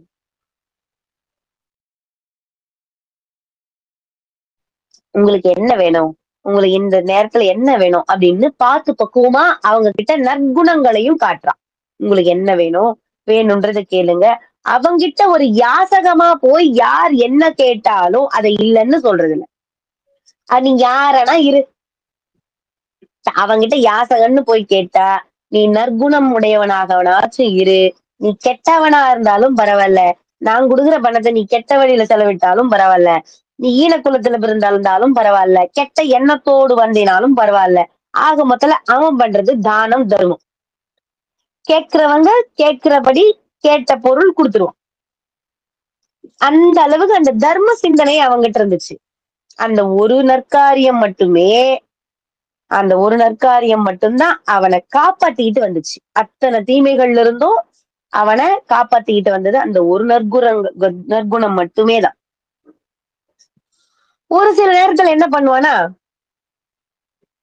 ஒரு சில நேரத்துல காலையில மட்டும் தானம் பண்ணுவானா. ஒரு சில நேரத்துல மாலையில, ஒரு சில நேரத்துல அஸ்தம சமயத்திலும், சில சமயத்துல 4, 5 ஜனங்கள்லாம் ஒண்ணா சேர்ந்து மலை குகையில இருக்கிறதாம். இல்ல 1 மாசம் வரைய கூட ஆகாயத்திலேயே சுத்திக்கிட்டு இருக்குது. நாம ஏரோப்ளேன், ஹெலிகாப்டர்லாம் இருந்தா சுத்திக்கிட்டே இருப்போம்ல, அந்த மாதிரி. சில சமயம் தடாகத்துக்குள்ள, குளத்துக்குள்ள மூழ்கி தவம் பண்ணிட்டு இருப்பான். எப்படி எப்படியோ அவன் வர நேரம் அவன் எப்படி தோணுதோ அந்த மாதிரி அவன் இருந்துகிட்டு இருந்தான். ஆனா அவன தேடி வந்த ஜனங்கள்லாம், ரிஷிகள்லாம் கூட சில பேர் வர்றாங்க தானத்துக்காக, பசிக்கு. இது வேணும், அது வேணும், பொன் வேணும், பொருள் வேணும்னு வர்றாங்க. ஒரு சிலர் ஏமாந்தும் போறாங்க. ஒரு சிலர் என்ன பண்றாங்க, அவன் கேட்டு வர்றது ரூ. 10 இருக்கும். இவன் ஒரு 10,00,000 தூக்கி குடுத்துருவான். அப்ப அத தூக்கிட்டு போறதுக்கே அவனுக்கு சக்தியே கிடையாது. ஏன்டா ரூ. 10க்கு தான் எனக்கு கணக்கு தெரியும். நீ 10,00,000 குடுத்தா நான் என்ன கூட செய்ய தெரியாதுடா எனக்கு. அப்படின்ற அளவுக்கு பன்மடங்கு அதிகமா அவங்க கேட்டத விட பெருசாவும் குடுத்துருவான். அப்படி ஒரு நற்குணம் அவன்கிட்ட இருந்துச்சு. அதனால அவனுடைய தீமைகள் எல்லாம், அவன் செஞ்சுகிட்டு வந்த கெட்டதெல்லாம் நீண்ட நாள் அது அந்த அவன் அந்த கெட்டதெல்லாம் ரொம்ப நாள் வரைக்கும் தடுத்துக்கிட்டு, இந்த நன்மைகள்லாம் இந்த இவன் செஞ்ச தான தர்மங்கள் அவன காப்பாத்திக்கிட்டு வந்துச்சு. அப்பவுமே அந்த ராஜா என்ன பண்ணான், இல்ல மகத நாட்டு அரசன் என்ன பண்ணான், இல்ல நாம இத ஏதாச்சும் பண்ணியாகணும். இவன ஏதாவது நாம பண்ணணும். இல்லன்னா மக்கள வந்து ரொம்ப தொந்தரவு பண்றான். மகத நாடு வரான், பக்கத்துல இருக்கிற நாட்டுக்கு வரான், எல்லா மக்களையும் தொந்தரவு பண்றான். அதாவது இந்த கதை நடக்கிறது திருவாரூர்ல இல்ல, வடநாடு. காசிக்கு பக்கத்துல. சரிங்களா? வடநாட்டுல இந்த பிரச்சனை நடந்துகிட்டு இருக்கு. அப்ப என்ன ஆகுது, ஒரு முறை நாரதர் வரார். அந்த இடத்துக்கு வரார். நாரதர் வந்து உட்கார்ந்துட்டு இருக்கும்போது, மகத நாட்டு ராஜா ஒரு சோகமா உட்கார்ந்துட்டு இருக்கான். "என்ன ஆச்சு? ஏன் இப்படி கஷ்டப்படுற?" அப்படின்னு கேட்கும்போது, வங்கதேசத்து ராஜாவும் பக்கத்துல தான் உட்கார்ந்துகிட்டு இருக்கான். உட்கார்ந்துகிட்டு இருக்கும்போது, "ஏன் 2 பேரும் கவலைப்படுறீங்க?" அப்படின்னு நாரதர் மாமுனிவர் வந்து கேட்கிறார். அப்ப வந்து இந்த மாதிரி அந்த அரக்கன் வந்து மாபாதகம் பண்றான். ரொம்ப எல்லாரையும் தொந்தரவு பண்றானே! மக்கள் எல்லாம் அவனால சுகப்படுறாங்க. ஆனா கஷ்டப்படுறவங்க கஷ்டப்பட்டுக்கிட்டே இருக்காங்களே! இந்த விருத்தாசுரனை என்னதான் பண்றது? அப்படின்னு கேட்கும்போது, நாரத மாமுனிவர் வாய் திறந்து சொல்றார். அதாவது நீங்க எதுக்காகவும் பயப்படாதீங்க. தென்னாட்டுல அதாவது எங்க? தென்னாட்டுல தெற்கேயுள்ள சோழ தேசத்தை அடைந்து, அந்த சோழ ராஜாவ போய் அடைஞ்சு, அவன அந்த நாட்டுல இருக்கிற தியாகேச மூர்த்தியை சரணடைந்தால் அந்த தியாகேச பெருமானை சரணடைஞ்சீங்கன்னா, அங்க இருக்கிற இறைவனே அந்த அரக்கனை எப்படி அழிக்கிறது அப்படின்றதையும் அந்த உபாயத்தை நமக்கு சொல்லிடுவார். இல்ல அவரே அவருடைய திருக்கரங்களால அந்த கொடிய அரக்கனை அழிக்கவும் செய்வார். ஏன்னா அவன் தான தர்மங்களும் செஞ்சிருக்கான். அவனை நாம் அழிக்கிறது அவ்வளவு சுலபமான காரியம் கிடையாது அப்படின்னு சொல்றேன். அப்போ பசுசர்மன் என்ன பண்றான், நாம போகலாம் அப்படின்னு வங்கதேசத்து ராஜாவும் மகத நாட்டை ஆண்ட வசுசர்மனும் கிளம்புறாங்க. எங்க? வடதிசையிலிருந்து தென் திசை நோக்கி கிளம்புறாங்க. நம்ம திருவாரூருக்கு வராங்க. அப்ப நம்ம திருவாரூரை ஆண்டு வந்த புஷ்ய பாஸ்கர மகாராஜனை அடைந்து கமலாலயத்தில் நீராடி தியாகராஜ பெருமானுடைய திருமூர்த்தம் முன்னாடி போய் நின்னு, இறைவா சுவாமி இப்படி அந்த அரக்கன் பலவாறு தொந்தரவு செய்யறான். மக்கள் எல்லாம் துன்பப்படுத்துறான். துன்பக் கடல்ல வாட்டி வதைக்கிறான். அவனை எங்களால எதிர்க்க முடியல சுவாமி. நாங்க என்ன பண்றது? அப்படின்னு இறைவன் கிட்ட விண்ணப்பங்களை வைக்க ஆரம்பித்தாங்க. 3 முறையும். காலை, மதியம், சாயரட்ச பூஜைன்னு 3 முறையுமே ஸ்நானம் பண்ணி இறைவன் முன்னாடி வந்து நிக்கிறாங்க. 3 முறையுமே பிரார்த்தனை பண்றாங்க. யாகங்கள் வளர்த்துறாங்க. அவங்க இறைவனை வணங்குறது தவறவே இல்ல. நிக்கிறாங்க. எங்களுக்கு ஒரு வாக்கு சொல்லுங்க. எங்க கிட்ட வந்து நில்லுங்க. இதுக்கு நாங்க பதில் தெரியாம நாங்க அங்க போக முடியாது. அந்த அரக்கன் வந்து தர்ம வழியில் இருந்தாலும் மக்கள் எல்லாம் கொடுமைப்படுத்திக்கிட்டு இருக்கான் அப்படின்னு ஒரு மாதிரி அவங்க பேசிக்கிட்டே இருக்கும்போது, இறைவன் இறைவன் தியாகேச பெருமான் நம்ம தியாகராஜமூர்த்தி அசரீரியாக வாக்குமூலம் சொல்ற. அந்த வாக்கு தர்றார். ராஜ மக்களே, அதாவது ராஜ பிரபுவா இருக்கிற மக்களே, என்னை நோக்கி வந்திருக்கீங்க. அதாவது என்னை தஞ்சமென்று அடைந்த உங்களுக்கு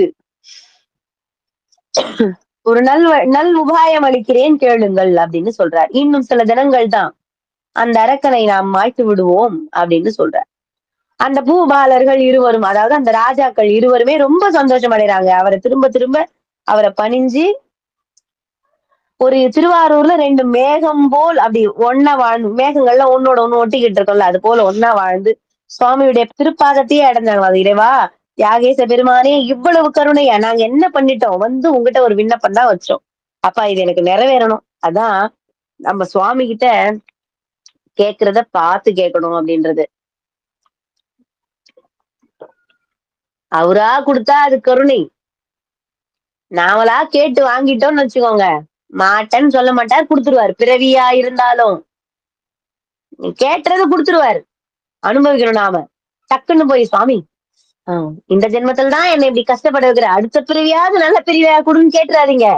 போதும் எனக்கு இந்த பிறவி. அப்படி சுவாமி கிட்ட வரம் கேளுங்க. இந்த பிறவி எடுத்தது போதும் அப்படின்னு கேளுங்க. இல்லப்பா அடுத்த பிறவியிலாவது நான் ஒரு 4 கார், ஒரு 7 பங்களா வச்சுக்கிட்டு பொறக்கணும் அப்படின்னு நினைச்சு கேட்டுட்டீங்க. கண்டிப்பா அந்த பிறவி என்ற பெருங்கடலை நீந்தியே ஆகணும். குடுத்துருவாரு சுவாமி. அப்படி அந்த 2 ராஜாக்களும் அந்த வரத்தை கேட்க, சுவாமி அந்த வரத்தையும் குடுத்துட்டார். இன்னும் 2 தினங்கள் அந்த அரக்கனை நான் மாய்ப்பேன் அப்படின்னு சுவாமி சொல்றார். அவர் சொன்ன மாத்திரத்துல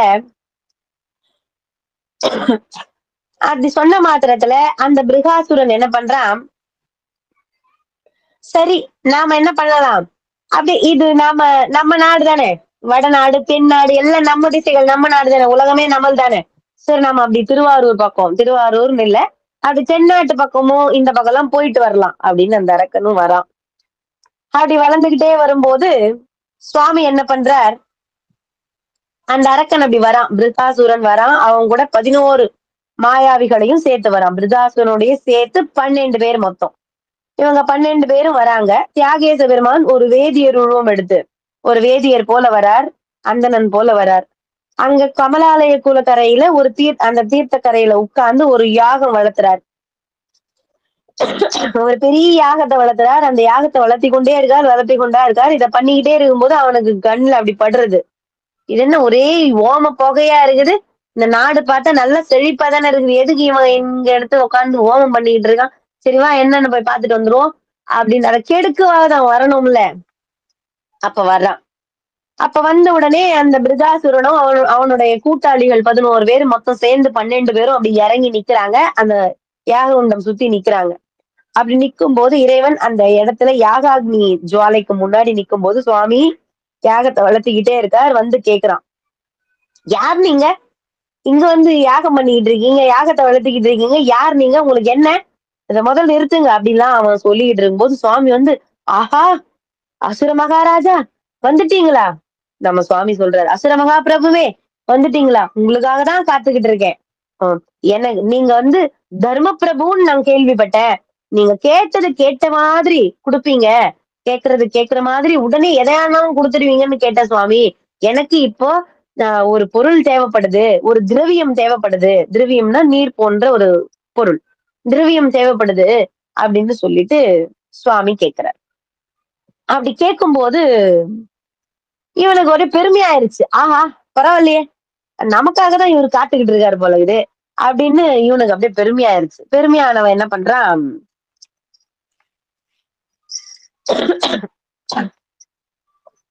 அவனுக்குதான் தான தர்மம் பண்றதுல ரொம்ப ஆர்வம் அதிகமாச்சே. அப்படி ஆர்வம் அதிகமா இருக்கிறவன் என்ன பண்ணா, உன்னுடைய விருப்பத்தை நான் நிறைவேற்றுறேன் அப்படின்ற அந்த வாக்கு கொடுத்துட்டான். அந்த வாக்கு கொடுத்துட்டான். நான் உன்னுடைய விருப்பத்தை நிறைவேற்றுறேன், கண்டிப்பா உன் வாக்க நான் நிறைவேற்றுறேன் அப்படின்னு சொன்ன உடனே சுவாமி அழகா கேக்குறார், எனக்கு உன்னோட கண்களையும் சேர்த்து உன் கூட வந்திருக்காங்க பாரு துணைவர்கள்லாம் 11 பேரு, அவங்களோடையுமே சேர்த்து 24 கண்களும் ஆகுதியாக செய்யணும். இந்த யாக குண்டத்துல நான் போடணும் அப்படின்னு யார் கேக்குறா? யாகேச பெருமான் கேக்குறார். யாக குண்டத்துல போடணும். உன்னுடைய கண்களும் உன் கூட வந்திருக்கிற அந்த 11 பேர் கண்களும் சேர்த்து மொத்தம் 24 கண்கள் ஆகுது. இந்த கண்களை அந்த யாகாக்னிக்கு அந்த யாமம் அதாவது ஓமம் வளர்த்துற அந்த யாக குண்டத்துல நான் போடணும். அதுதான் திரவியமா எனக்கு தேவைப்படுது. உன் கண்களை குடு அப்படின்னு கேக்குறான். கேட்ட உடனே அந்த அசுரன் என்ன பண்றான்? முக வளர்ச்சியோட கவலையே படல. அவன் அரக்கன் அப்படின்றதே அவன் கவலைப்படல. ஏன்னா அவன் தான் தான தர்மம் பண்ணணும்னு ஆசைப்படுறான் இல்லையா? அதனால கவலைப்படவே இல்ல. அவனுடைய கண்களை அவனே பிடுங்கி கொடுக்குறான். சுவாமிக்கு இதெல்லாம் பாருங்க. அவனுடைய கண்களை அவனே அந்த கண்களை பிடுங்கியும் கொடுக்குறான். கண்ணப்ப நாயனாருக்கும் முன்னாடியே கண்களை பிடுங்கி சுவாமிகள்ல கொடுக்குறான், போட்டுக்கோ அப்படின்னு. அந்த யாக குண்டத்துல போட்ட உடனே மத்த அவரை போட்டவன் இவன் போட்டு விட்டுற வேண்டியதானே, அதை விட்டுற வேண்டியதானே அப்படி சொன்ன என்ன பண்றான்? சாமி முனிவரே, என் கண்ணை நான் கொடுத்துடுறேன், இவனுங்க கொஞ்சம் கொடுக்க மாட்டானுங்க, நீ கொஞ்சம் பதம் பார்த்து நோண்டி எடுத்துரு அப்படின்னு சொல்லிடுறான். அந்த மாதிரி சொன்ன உடனே அவனுங்க எல்லாம் பயப்பட ஆரம்பிச்சிடுறான். ஏண்டா உன் கண்ணுதான் நீ தானமா கொடுக்குறனா, என் கண்ணு தானமா கொடுத்து நீ யாரா அப்படின்னு கேட்கவும் இறைவன் என்ன பண்றார்? மற்றவர்களின் கண்களையும் பிடுங்கி அந்த யாக அக்னியில போடுறார். அப்படி போட்ட உடனே நீ யார், என்ன பலனை உத்தேசித்து எம் கண்களை இறந்தீர், கருணையோடு சொல்லும் அப்படின்னு சொல்லிட்டு கண்களை கொடுத்துட்டு பிறகு கேட்டான். எவ்வளவு அரக்கனா இருந்தாலும் அவனுக்கு ஒரு மனசு பாருங்க. நீ யார், என் கண்களை எதுக்கு தானமா கேட்ட அப்படின்னு. அதாவது குடுக்கறதுக்கு முன்னாடி அவன் கேள்வி கேட்கல. ஏன்னா குடுக்கறதுக்கு முன்னாடி கேட்டா அது தானம் கிடையாது. குடுத்துட்டு பிறகு நான் தெரிஞ்சுக்கணும்னு ஆசைப்படுறேன், எதுக்காக அப்படின்னு கேட்டான். அப்ப சுவாமி சொல்றார், என்னுடைய நிஜ ரூபத்தை உமக்கு காட்டவே யாம் இவ்வாறு செய்தோம் அப்படின்னு சொல்லி உமக்கு மோட்சத்தையும் அளிக்க வல்லோம். இதற்கப்புறம் உனக்கு இந்த அசுர குலமே கிடையாது அப்படின்னு சுவாமி சொல்றார். அப்படி சொன்ன உடனே ஒரு க்ஷண காலம், அதாவது இந்த கண் இப்படி மூடி திறக்கிற நேரம், ஒரு ஒரு ஒரு நொடி, அப்படி ஒரு சொடக்கு போடுற நேரம், இறைவன் தியாகேச பெருமான் அந்த வேதியருடைய ரூபத்திலிருந்து தியாகேச பெருமானாக, கமலநாதனாக கமலநாதனாக அழகா அவருடைய நிஜ ரூபத்தை, சுவாமி எஞ்சான் கூட கிடையாது, 10 அடி சுவாமியுடைய உடம்பு, அப்படி நீட்டமா அப்படி இருப்பார். பின் ஜடைய அப்படி கையில போட்டுக்கிட்டு வருவார். முன்னிலும் பின்னழகர்னு ஒரு பெயர் சுவாமிக்கு. இப்ப மான்சாந்தழகர் சுவாமி இல்லையா? அந்த பொட்டுக்கு கூட பெயர் உண்டு சுவாமிக்கு. கமலநாதர், தியாகேசன் அப்படின்னு பல நாமாக்களை கொண்ட இறைவன் அப்படி அந்த க்ஷண நேரம் அந்த அரக்கர்களுக்கு காட்சி கொடுத்து அவங்கள தன்னுடைய பொற்பாதத்திலேயே சேர்த்துக்கிறார் சுவாமி. அரக்கனாக இருந்தாலும் அவன் செய்த தான தர்மங்கள் அவனை காத்து இறைவனுடைய திருவடி நிழலில் மோட்சத்துக்கு அழைச்சிக்கிட்டு போச்சு பாருங்க. இதுல நண்பன் எங்கிருந்து வந்தான் அப்படின்னு கேட்டீங்கன்னா, அவன் கூட வந்ததுனால அந்த நண்பர்களும் அந்த மோட்ச நிலையை அடைஞ்சாங்க. நம்ம முன்ன பார்த்த லீலைக்கும் இந்த பார்த்த லீலைக்கும் நண்பர்கள் தான் காரணம். அந்த முன் பார்த்த லீலை அரக்க நண்பர்களால கெட்டு போனான் அந்த பையன் இல்லையா? பிருகு மகரிஷியுடைய மனைவன் மகன் கெட்டு போயிட்டு அரக்கனா மாறிட்டான், கெட்ட சகவாசத்தினால. இவன் குலத்திலே அரக்கனா இருந்து கெட்ட குணங்கள் இருந்தாலும் அவனோட சேர்த்து அந்த 11 அரக்கர்களையுமே தன்னோட அழைச்சிக்கிட்டு அவன் எங்க போயிட்டான்? இறைவனுடைய திருப்பாத நிழலில் சேர்ந்துட்டான். நாம் சேர்ற இடம் பொருள் இருக்கு. நாம எப்படி போய் சேரணும், எந்த வகையில போய் சேரணும், யார் கூட போய் சேரணும் அப்படின்னு நாம பார்த்து பழகணும். இறைவன் கொடுப்பார், கெட்டதையும் கொடுப்பார், நல்லதையும் கொடுப்பார். நாம தான் அதை தேடி எடுத்துக்கணும் இல்லையா? அது மாதிரி தான தர்மங்கள் செய்யற ஒவ்வொரு ஆன்மாவுமே, அதாவது நல்லா ஞாபகம் வச்சுக்கோங்க, நாம செய்யற கெட்டதுதான் சுவாமியினாலேயே ஒண்ணு இல்லைன்னு சொல்ல முடியாதான். அது என்னன்னா, நாம செய்யற தானமும் தர்மமும் இந்த நல்லத சுவாமியினால கூட இல்ல அப்படின்னு சொல்ல முடியாதான். சுவாமியினால கூட இல்லைன்னு சொல்ல முடியாதான். அதனால முடிஞ்ச வரை 10 ரூபாய் கையில வச்சிருக்கோமா, ஒரு ரூபாய் கொடுப்போம் இல்லாதவங்களுக்கு. நாம ஒரு மாசம் இவ்வளவு தொகை நமக்கு வருமா, அது இல்லாதப்பட்டவங்களுக்கு ஒரு 10 ரூபாய், ஒரு 4 குழந்தைங்களுக்கு நோட்டு புத்தகம், பசியோட இருக்கிறவங்களுக்கு கொஞ்சம் சாப்பாடு, அந்த மாதிரி காசா இல்லையா? படிக்க வைக்க போறீங்களா, இந்தாங்க காசு ஒரு 10, என்னால முடிஞ்சதுங்க. ஒரு 2 பென்னு நோட்டு வாங்கிக்கோங்க பசங்களுக்கு அப்படின்னு. இப்படி ஒரு சின்ன சின்ன சின்ன சின்ன நீங்க எதிர்பார்க்கிற அளவுக்கு பெரிய தானமோ, தர்மமோ என்னால பண்ண முடியாதும்மா அப்படின்னு நினைக்கிறவங்க, இப்படி சின்ன சின்ன சின்னதா செய்யுங்க. ஒரு சந்தோஷம். இல்ல அன்னதானம் பண்ணணும்னு ஆசை. ஆனா அந்த அளவுக்கு என்கிட்ட இல்லம்மா அப்படின்னு நினைக்கிறவங்க, ஒரு பிடி சாதத்த அப்படி போட்டீங்கன்னா, எறும்புகள்லாம் வந்து சாப்பிடும். ஈக்கள் வந்து சாப்பிடும். காக்காகள்லாம் வந்து சாப்பிடும். காக்கா, குருவி எல்லாம் வந்து சாப்பிடும். அரிசி மாவுல எதுக்கு கோலம் போட சொன்னாங்க? அதுல மாவுல கோலம் போடுங்க குருவிகள்லாம் வந்து சாப்பிடும். எறும்புகள்லாம் வந்து அத எடுத்துட்டு போகும். அதுவுமே பெரிய அன்னதானம். மனுஷன்னா ஒருத்தர்கிட்ட வாங்கி சாப்பிடுற அளவு வாய் குடுத்திருக்காரு சுவாமி. பேசி வாங்கிக்குவான். அந்த வாயில்லா ஜீவனுக்கு யார் போடுவா? இந்த மாதிரி ஒரு கோலத்த போட்டு வை. அந்த ஜீவராசி வந்து எடுத்துக்கிட்டு போகும். நம்முடைய பாவங்கள் குறையும். பித்ரு தோஷம் இதனாலதான் ஆகுறது. அதாவது இந்த வாயில்லா ஜீவராசிகளுக்கு ஏதாச்சும் குடுத்தோம்னா, இந்த பித்ரு தோஷம் குறையும்.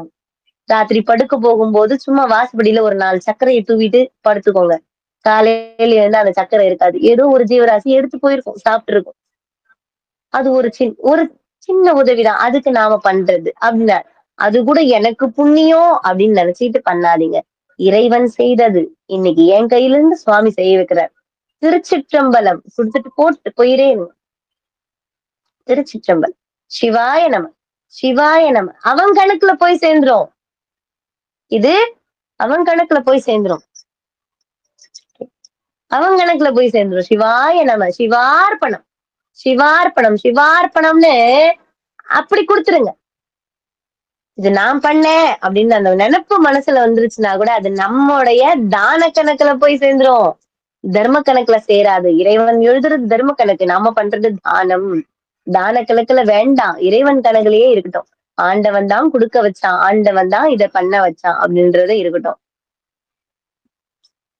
இந்த 2 லீலைகளுமே கேட்க வந்த அனைவருக்குமே இறைவனுடைய திருவாரூர் தியாகராஜ பெருமானுடைய திருவருள் பரிபூரணமாக கிடைக்கணும்னு அவர் பாத கமலத்தில் விழுந்து வணங்கிக்கிறேன். வான்முகில் வழாது பெய்க மலிவளம் சுரக்க மன்னன் கோன்முறை அரசு செய்க குறைவிலாது உயிர்கள் வாழ நான்மறை அறங்கள் ஓங்க நற்றவம் வேள்வி மல்க மேன்மைக்குள் சைவ நீதி விளங்குக உலகமெல்லாம். ஆறிரு தடந்தோள் வாழ்க ஆறுமுகம் வாழ்க வெற்பை கூறுசை தனிவேல் வாழ்க குக்குடம் வாழ்க செவ்வேல் ஏறிய மஞ்சை வாழ்க யானை தன் அணங்கு வாழ்க மாறிலா வள்ளி வாழ்க வாழ்க சீரடியாரெல்லாம். ஆரூரமந்தரசே போற்றி சீரார் திருவையாரா போற்றி. வாய்ப்பளித்த குருவருள் ஆன்மீக மையத்திற்கும் பிரபஞ்ச பேராற்றலுக்கும் நன்றிகள்.